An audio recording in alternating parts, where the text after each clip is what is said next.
Pemirsa, orang tua bayi yang diduga tertukar di Rumah Sakit Islam Jakarta Cempaka Putih masih menanti hasil tes DNA. Usai polisi melakukan ekshumasi dan tes DNA terhadap sang bayi.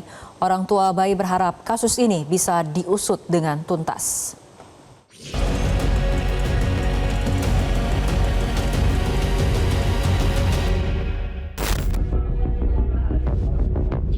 Selasa sore 17 Desember 2024, Muhammad Rauf dan Feni Selvianti duduk di kursi berbeda di ruang unit perlindungan perempuan dan anak Polres Metro Jakarta Pusat. Kepada polisi, Rauf dan Feni diantaranya menyampaikan soal perbedaan fisik yang mencolok pada bayi mereka yang diduga tertukar. Perbedaan diantaranya menyangkut tanda tahi lalat dan tinggi badan bayi yang baru disadari usai Rauf dan Feni membongkar makam bayi sebelum kasus ini viral. Ada titik atau tai lalat di sebelah kiri sesuai dengan pernyataan dari Bapak Muhammad Rauf, dan juga pada saat gali kubur yang pertama atas permintaan orang tuanya itu panjang bayi 70-80 cm. Namun pada saat rekam medis tercatat itu 47 cm. Ini dasar dari orang tua bayi curiga dan mengklaim bahwasannya bayinya tertukar. Hasil dari pemeriksaan bidan dan perawat itu menerangkan bahwa setelah operasi sesar, bayi tersebut karena ada gangguan pernafasan dirawat di ruang NICU. Terus kemudian di ruang NICU itu memang terdapat hanya bayi ini, tidak ada bayi lain yang dirawat di ruang NICU. Feni dan Rauf diperiksa penyidik usai pagi harinya mengikuti proses ekshumasi atau pembongkaran makam bayi yang dilakukan oleh Polres Metro Jakarta Pusat. Ekshumasi di TPU Semper Jakarta Utara ini berlangsung selama 2 jam. Di sini polisi juga mengambil sampel tes DNA bayi.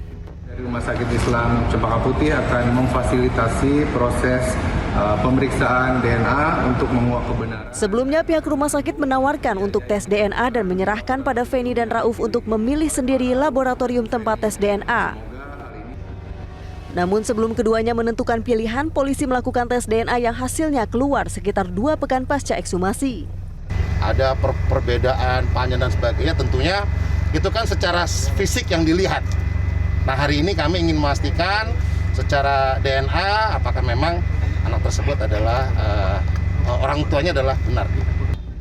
Feni dan Rauf mengaku merasa tertekan atas situasi ini, termasuk ketika diminta menyelesaikan kasus ini secara kekeluargaan. Tekanan dari perusahaan, tekanan dari perusahaan sama tekanan dari dari rumah sakitnya. Soalnya kita nggak tahu kalau rumah sakit itu datang ke perusahaan. Tekanannya berupa seperti apa, Mbak? Kayak di ancaman ini, kah, bukan kayak disuruh guru gitu, tanda tangan hari itu juga gitu. Tanda tangan surat perjanjian gitu. Surat perjanjian untuk kekeluargaan secara damai gitu, Mbak. Iya, katanya dia mau bayar tes DNA, ya, mau hasil asalkan positif dengan syarat harus take down video yang viral. Iya, udah tanda tanganin, tapi tanda tanganin udah, tapi dia nggak mau take down gitu karena ada di situ poin-poinnya dia nggak mau, karena nggak ada poinnya kayak anaknya bakal dikembalikan jika hasilnya negatif atau dicari, nggak ada. Oh, itu nggak ada sama sekali. Nggak ada.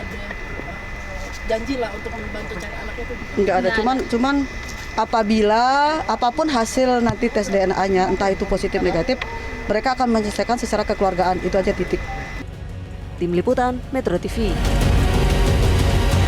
Jelajahi cara baru mendapatkan informasi. Download Metro TV Extend sekarang.